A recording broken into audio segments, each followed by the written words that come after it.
All right, guys, look, listen, I'm all for competition and whatnot. A member of my school community messaged me this morning and he sent me a link to an Etsy store that basically pretty much ripped off my entire listing for my mini 10 packs down to the exact photo that I use and whatnot.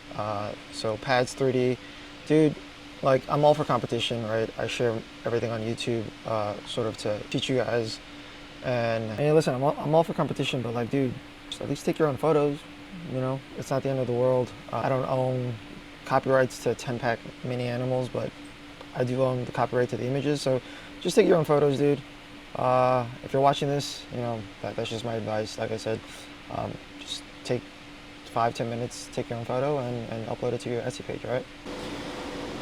All right, so this is the second failed print for this dragon here. You'll see that there's a crazy layer shift around this layer here, and I don't know what it is, but this A1 for some reason, if you look at the way the poop comes out, I don't know if anybody's experienced this, but this is it's like, I don't know if you can see, but there's like these little blobs at the end of the poop, and it's only this printer. I don't know why, but that's obviously what caused this massive layer shift. There was some blobs on the perch tower.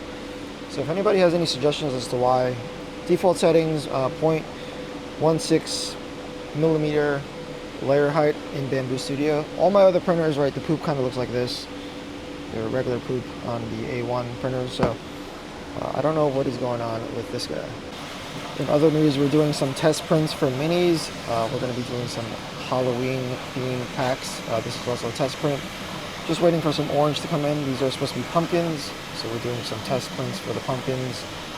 One wall, I think I did 2 walls, sharpest infill, 0.28, just to get these test prints printed out, and I'm going to see how well the minis fit into the eggs and if I need to scale the minis up or down at all. Alright, so we also have some new prints that we're going to be listing on our marketplaces. This is the hippo. This one is from Flexi Factory. This is kind of one of his older designs, but I just got around to printing it. We obviously have the bats from Cinderwing 3D, so we printed these in various multicolor prints. So we got that one, and then I have another color here somewhere. I don't know where, but all right, so these are the random colors that I have for the bats. Again, just all mystery random colors. Other thing is, this is the Dune Striker from Cinderwing 3D. These finally finished, so this is the baby variation, and then this is the adult one. You'll see that it's significantly bigger, and these bad boys take like a day and a half to print, but like this is such a cool, very cool item there. And then these are the hollow turtles, also from Cinderwing 3D. And so yeah, we're gonna get pictures taken of these things and listed on the marketplaces.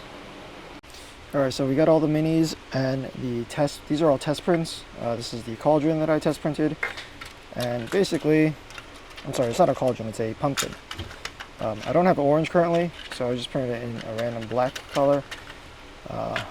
So unfortunately, this is a little bit too small. Either the pumpkin needs to be bigger or the minis need to be smaller. So I'm going to make the minis a little bit smaller and then make the pumpkin just slightly bigger. And again, this is just a test print. I did at 0.28 millimeters, like 5% infill, 1 wall. So pretty quick prints. And this is typically what I do when I am testing products. I always do test prints first. These layer lines are very, very bad. We're at the warehouse, and it looks like one of the extension cables fell off. Oh, there goes that guy. Looks like this clamp sort of fell off. I'm not sure really how. I guess it wasn't put on properly, but basically it's been held on like this onto the ceilings.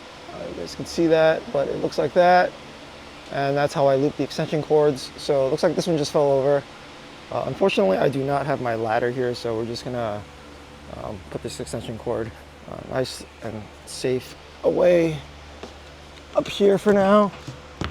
Yeah, so just like that for now. Anyways, we got some new and exciting things coming to the market. Check this out. This is a pumpkin holder, and you guessed it, these are Halloween themed mini packs. All right, so I decided to basically turn off all the fans on here in the warehouse during the weekend when nobody's here and during off hours. So like when we leave for the day, we just turn off all the fans, just to save some money on electricity. They don't really need to be running when nobody's here. And then when we get here in the morning, we can just simply just turn on these giant fans.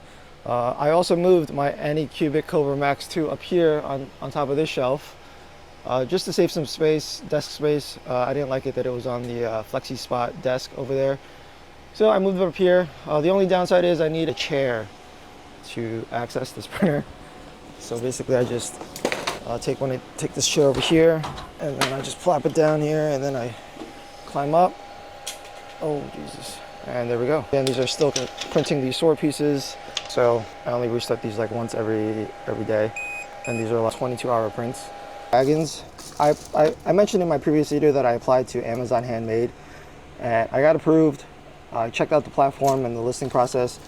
And the huge benefit with Amazon Handmade is that you don't need GS1 certified UPC codes.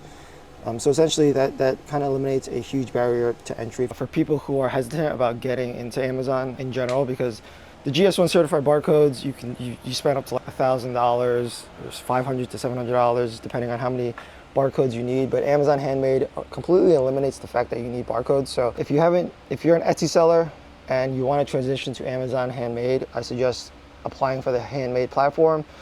Especially with 3D printing, it's very simple to get approved. I got approved in like 3 days. They just asked for video processes of how you create your products. So I just sent them like videos and pictures of the 3D printers, stuff with the stuff that I 3D print physically and sell, and I got approved within 3 days.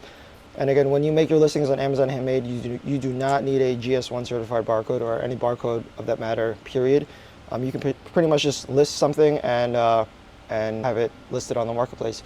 And the benefit for 3D printing in general is because a lot of people have a lot of SKUs, so like different size variations, a ton of different color variations. So instead of having a GS1 barcode for every single variation, which you need if you have just a regular seller account, like a professional account, you can just apply for Handmade and you can just list as many variations, as many combinations of SKUs that you want, and you don't need any barcode whatsoever. So that is pretty cool. For Walmart, I think you still do need a UPC code, so that I haven't found a workaround for that yet, but I purchased my barcodes anyway, so I already have those for that marketplace. Yeah, check out Amazon Handmade.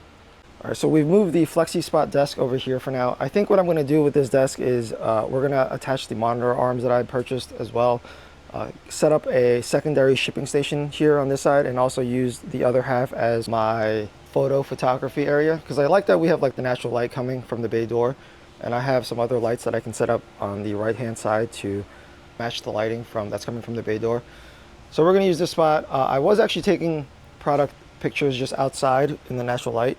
I think actually that works very well as well. So I was just literally just taking pictures on this area over here instead of having it on the white background. And that also brings me to another point. If you're selling on multiple marketplaces, you have to ensure that you know the photo requirements. Well, not photo requirements, but every marketplace has their own type of photo styles in terms of your images. For instance, Amazon requires you to have a white background, whereas Etsy, you can have whatever type of background you want. You can have watermarks, you can have logos. Amazon restricts you from doing that on the main image. You can do lifestyle images on the secondary and the third, fourth, and fifth, sixth pictures. Amazon also has something called A+ content, where if you scroll down towards the bottom half of the product listing, you can have, it's like A+ content. You see a lot of the bigger brands have that, where you can put lifestyle images, you can put more text down there, and that's only available to people who are on Amazon brand registry.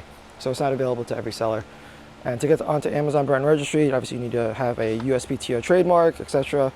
I go into more detail on that in my community, but just keep in mind, if you're selling on Etsy, if you're selling on Walmart, if you're selling on TikTok, if you're selling on Etsy, every marketplace, the photos, you have to kind of make your photos for that specific marketplace. So like if you're an Amazon seller and then you're trying to sell on Etsy and you're just making white images with white backgrounds on Etsy, you're probably not going to get a lot of clicks onto your photos, because just the photo requirements and the style of photography is completely different depending on each marketplace.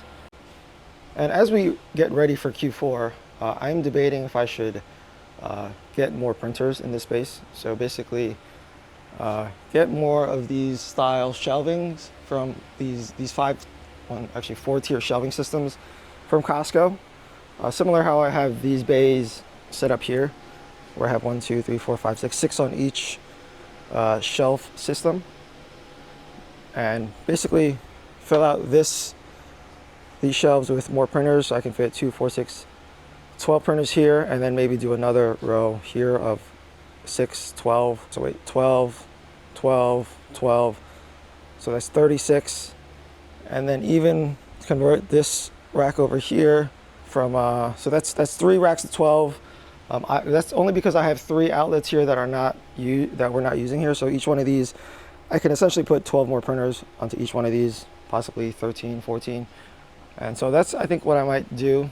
You know, I'm just gonna save up some money now and buy more racks when they go on sale at Costco, and then get 36 more 12, 24, 36 more printers, and I think we'll be set for the capacity in this warehouse, and that way it doesn't feel too cramped. It's getting a little bit cramped here already, but I'm gonna maybe get rid of my desk over here as well. We'll see. Like, all this stuff is just like emptiness. It's just dead space here that we don't use. Like, all right, so someone also commented that this dehumidifier, as it drains into this plastic bin, the water sits there for a couple hours and it creates more humidity in the space. So I guess it's kind of counterintuitive. But the problem is, like, I could probably like go up there and put the dehumidifier up there and probably drill a hole into the ceiling here and just drain it into the sink. That's the only other option that I think I would have. If I leave it out here, like level, like on top here, and have the tube draining here, basically the door won't close. So obviously I have employees that work here, so I don't know how comfortable they'll be with that system. If it was just me in the space, I wouldn't mind. I would probably do that, but I don't know.